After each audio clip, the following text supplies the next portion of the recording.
Doctor Yunus সরকারের উপদেষ্টাদের বিশেষ করে ছাত্র প্রতিনিধি হিসেবে যারা ইউনূস সরকারের ক্যাবিনেটে রয়েছেন তারা নিশ্চিতভাবে সব ধরনের জবাবদিহিতার ঊর্ধ্বে। কোনো ধরনের বিতর্কের জায়গা থেকে কোনো ধরনের প্রশ্ন বা কৈফিয়তের ধার তারা ধারেন না, কেউ কৈফিয়ত চাওয়ার সাহসও সম্ভবত রাখেন না। রোববার হজরত শাহজালাল আন্তর্জাতিক বিমানবন্দরে সরকারের যুব ও ক্রীড়া এবং স্থানীয় সরকার বিষয়ক উপদেষ্টার ব্যক্তিগত লাগেজ থেকে যে গুলিভর্তি অস্ত্রের ম্যাগাজিন উদ্ধার করা হলো তাকে কেউ কোনো ধরনের কোনো প্রশ্ন করতে পারেননি, কোনো ধরনের জিজ্ঞাসাবাদের মুখোমুখি হতে হয়নি। বিষয়টি হচ্ছে, রোববার তিনি টার্কিশের উদ্দেশ্যে মরক্কোগামী একটি ফ্লাইট ছিল, সেই ফ্লাইটে তার টার্কিশে যাওয়ার কথা। যখন তিনি বিমানবন্দরে পৌঁছলেন তখন তার লাগেজটি যখন বন্দরের স্ক্যানিং মেশিনে দেওয়া হয় তখন নিরাপত্তা কর্মীদের চোখে পড়ে, তাদের সন্দেহ হয় ব্যাগের মধ্যে বড়সড় একটা ধাতব পদার্থ রয়েছে। তখন তারা বিনয়ের সঙ্গে ব্যাগটি লাগেজটি ভালো করে চেক করতে চায়, দেখতে চায়।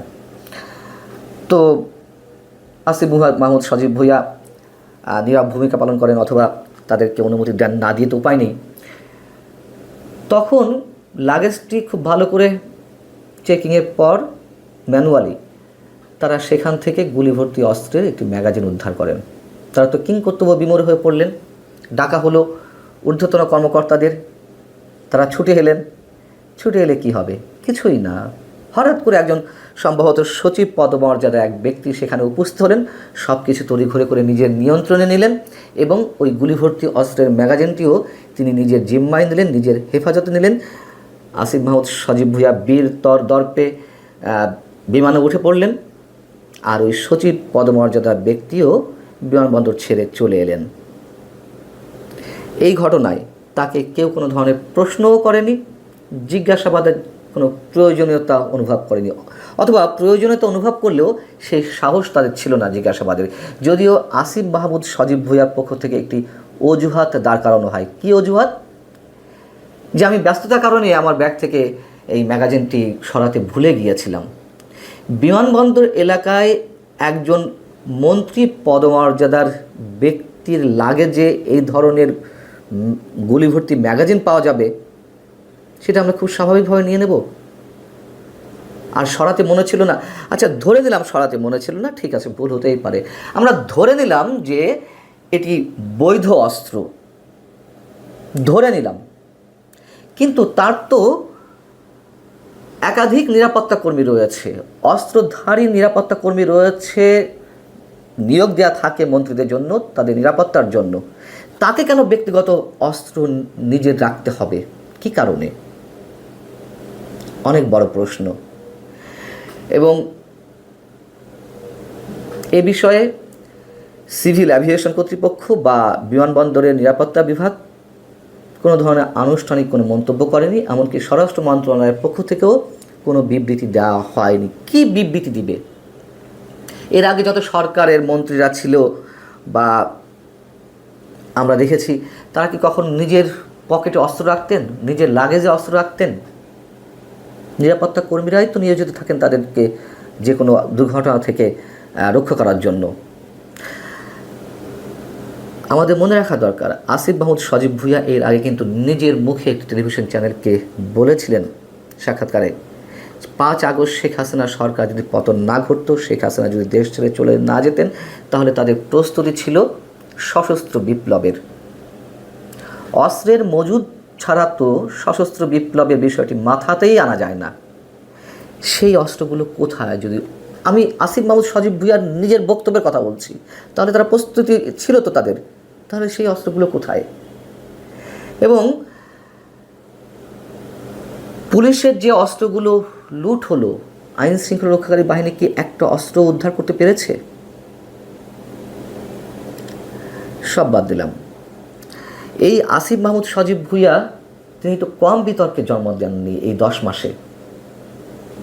এর আগে তিনি হেলিকপ্টার ছাড়া চলতেই পারেন না, তার নাম তো হয়ে গেল হেলিকপ্টার উপদেষ্টা। উত্তরবঙ্গের একটি জেলায় কয়েকটি উপজেলা পাশাপাশি, সেই উপজেলাগুলো সফর করতে গিয়ে তিনি অসংখ্যবার হেলিকপ্টার ব্যবহার করেছেন। তার বক্তব্য অনুযায়ী তিনি 6 বার হেলিকপ্টার ব্যবহার করেছেন। এক উপজেলা থেকে আরেক উপজেলার দূরত্ব মাত্র 9 কিলোমিটার। সেই 9 কিলোমিটার যাওয়ার জন্য তাকে হেলিকপ্টার ব্যবহার করতে হয়। যদিও তিনি ব্যাখ্যা দিয়েছিলেন তিনি মাত্র 6 বার ব্যবহার করেছেন হেলিকপ্টার। একটা উপজেলা থেকে আরেকটা উপজেলা যেতে 6 বারই ধরে নিলাম হেলিকপ্টার ব্যবহার করতে হবে। কি আশ্চর্য! এবং আসিফ মাহমুদ সজীব ভুঁইয়ার ব্যক্তিগত যিনি কর্মকর্তা, তার পিএ মোয়াজ্জেমকে নিয়ে কথা উঠল, কই সেগুলোকে সব ধাপ চাপা পড়ে গেল। কী সব তদন্ত কমিটি গঠন করা হলো, কয়েকশো কোটি টাকা তিনি সরিয়েছেন দুর্নীতির মাধ্যমে, সব কিছু শেষ, মানুষ ভুলে গেছে। মজার বিষয় হচ্ছে কি, আসিফ মাহমুদ সজীব ভুঁইয়ার ব্যাগ থেকে যে গুলিভর্তি ম্যাগাজিন উদ্ধার করা হয়েছে, সেই তথ্যটি, সেই সংবাদটি দেশের বিভিন্ন গণমাধ্যমে অনলাইন ভার্সনে আপলোড করা হয়েছিল, নিউজ এসেছিল।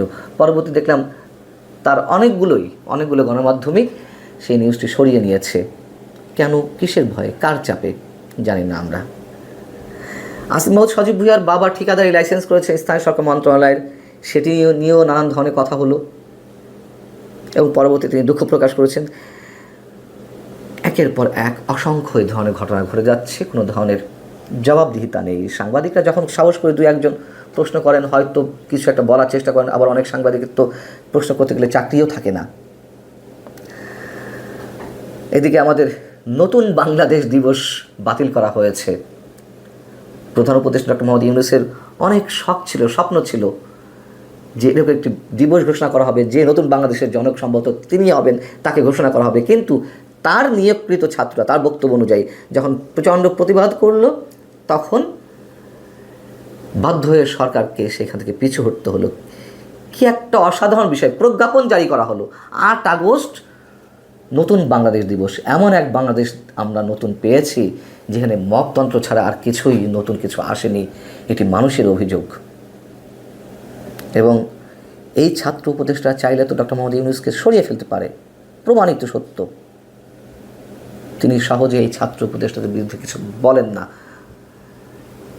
এক্সাম্পলটি আমাদের সামনে আসিফ মাহমুদ সজীব ভুঁইয়ার ক্ষেত্রে স্থাপিত হলো, যে দৃষ্টান্তটি, সেক্ষেত্রেও নিশ্চয়ই সরকারের তেমন কোনো বক্তব্য থাকবে না, এটাই স্বাভাবিক।